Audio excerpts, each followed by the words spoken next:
Hi, I'm David Lisot for CoinWeek. I'm here at the Long Beach Expo. It's June 2015. Once again, I'm walking around the floor to talk to the collectors and dealers what kind of cool coins they've brought for you, our CoinWeek viewers. I brought something really special for you guys to see today. One of the treasures I brought out of the recent Pogue auction. What is it? 1796 half, mint state 66. Bought it because it was absolutely the best deal of the auction. Was compelled to own it because it's such a great coin and it was such a really good deal.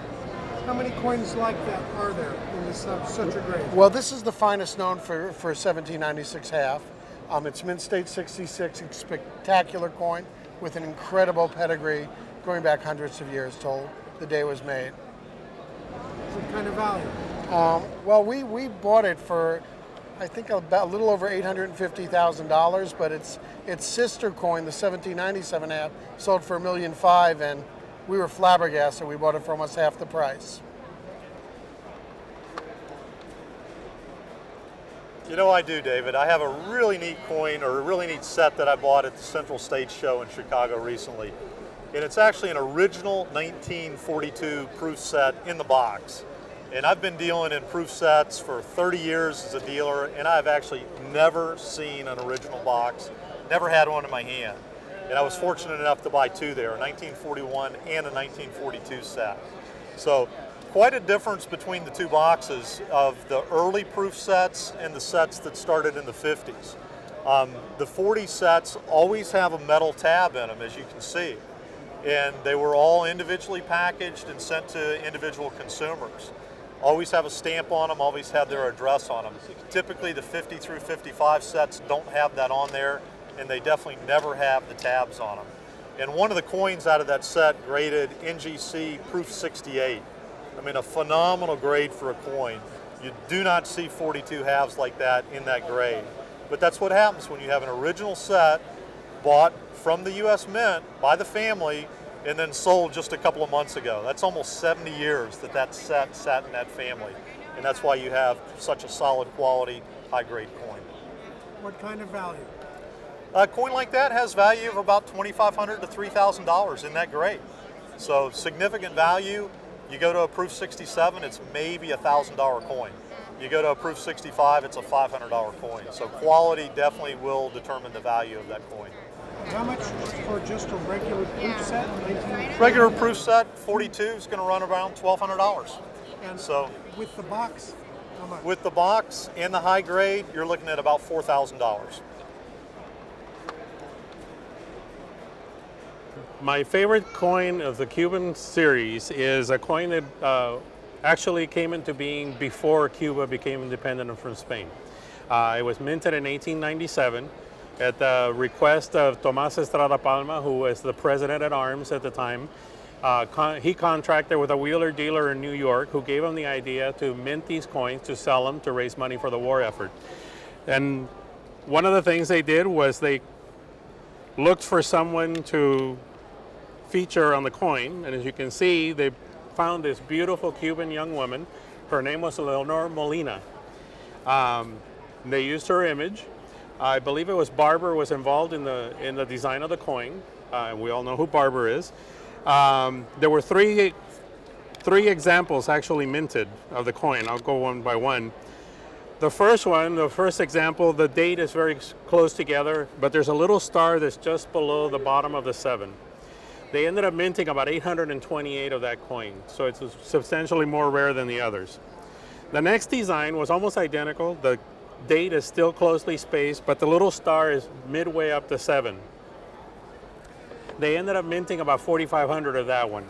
They changed it again, and in the third example, third and final, the date is spread out, and it has Pat 97 on the neck because they decided they wanted a patent. Tomás Estrada Palma was worried about somebody making illegal ones, so they were going to patent them. No patent exists, so we don't think it ever happened. But in total, there was about 10,000 of all three, or the combination of the three, that were ever minted. So they're quite rare. I think they're the most beautiful Cuban coin that exists. I fell in love with Leonor Molina. I wish I would have met her then, but I didn't. But that is our absolute favorite coin, and that's the one that I like to talk about because it's got a story behind it. What kind of value of each of them? Surprisingly, the one that there's only 828, people don't seem to buy those or spend a lot of money on those. So they probably go between $400 to $700 depending on the condition.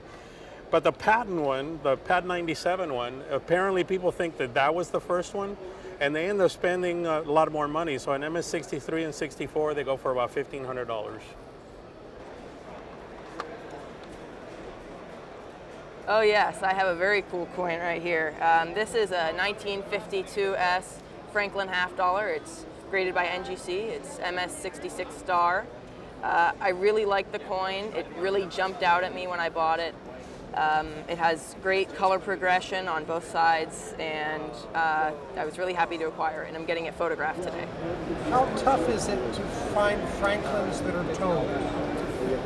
It's not that difficult because there are a lot of years that have mint sets that are often toned, but to really find one that's not only different from all the generic ones and that also doesn't have a lot of distracting marks on it, it's really hard.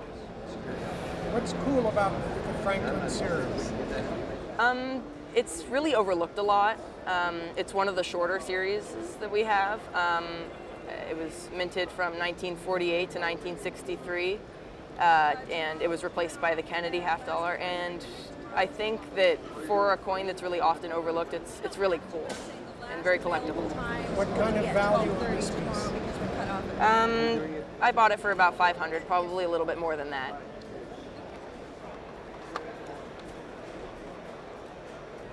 Well, I have a lot of cool coins, but one of the coins I'm most excited about today is the 1873 Carson City dime. Soon after the Civil War was over in 1865, there was a financial banking crisis in 1873 where the banks failed. The average person was making about $1 a day, so 2 or 3 cents was a lot of money. So when the value of silver in 1873 rose above the face value of the coins, most of the coins were melted. So the 1873 Carson City dime, without arrows, the mint first produced the first half of the year. Most of those were melted by the people because they were getting a greater amount for the melting the silver than the face value of the coin. So the mint, halfway through the year, reduced the content of the silver in the dime, and in order to signify the reduction of the metal, they put arrows at the date. This coin, they only put 9 cents worth of silver in, and they put the arrows to designate a reduction, and these coins survived. The 1873 Carson City dime without arrows, I believe the survival rate is about 3 coins. And that coin just recently traded a few months ago at one of the major auctions for $1.5 million. So this coin, this 1873 Carson City dime with arrows, is a great treasure to have because it's part of the history, and I love the coin. And what is it worth? This coin is worth about $9,500.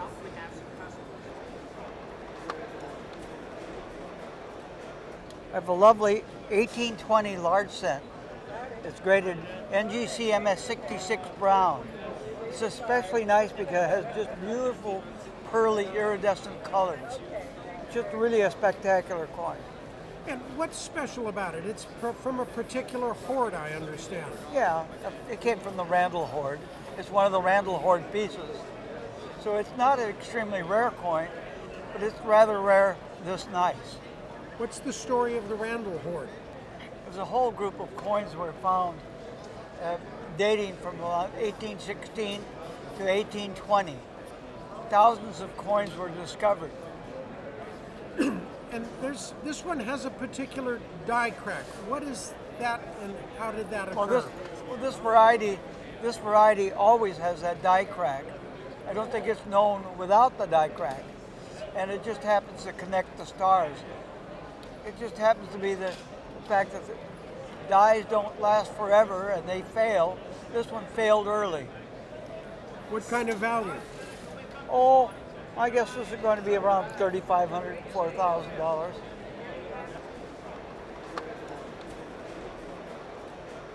Yes, I do indeed. We just purchased a WAS Molitor $50 gold piece from 1855. As has been pointed out, this is a real $50 gold piece, not like a gold eagle of today. And it was made in 1855 during the period of the gold rush by gentlemen named Was and Molitor. They are Hungarian patriots. Here had a smelting and assay office in California, and they made them in $5, $10, and $50 denominations. This is the most popular one. It's nearly 2.5 ounces of gold. Any of the Territorial gold pieces are in high demand these days, and this is one of the best desirable types that you can get out there. And it has the piece we have, unfortunately, was tooled and polished. So someone back when values were very low didn't see the wisdom in not doing so. But as a result, it's essentially a bargain by today's values. It's Red Book price at 80,000 in AU and 25,000 in just the lowest grade. So it's making this coin worth about the $25,000 to $30,000 range. So we hold auctions every week, and look, every week there's something special in our sales. But this week, bidding that ends this Sunday is a 1932 $20 gold piece. This is one of the key $20 gold pieces from St. Gaudens. Maybe 100, 150 coins were released by the mint. I think the official mint records show 100 coins. Maybe there are a few more than 100 that got out. It's obviously key date rarity. It's really the last available date of the St. Gaudens. In 1933, there is one or maybe 11 or more that are out there, but really for the general person, the 32 is the last date. And the other cool thing about this coin is it's in the original Rattler PCGS holder. You very rarely see $60,000, $70,000 coins in the old Rattler holders from the late 80s. And people like the old holders because, look, a lot of people think or know that PCGS was very strict with grading back then, and this coin has to be one of the nicest 63s I've ever seen. It's a superb coin. What kind of value?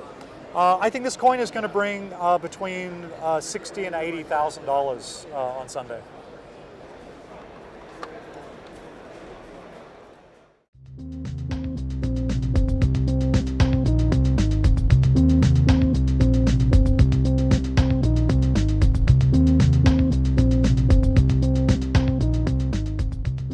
If you like this video, we're sure you'll love these 3 videos above, and please subscribe to our YouTube channel. CoinWeek is the #1 source online for all things numismatic. Visit www.coinweek.com to take your hobby to the next level.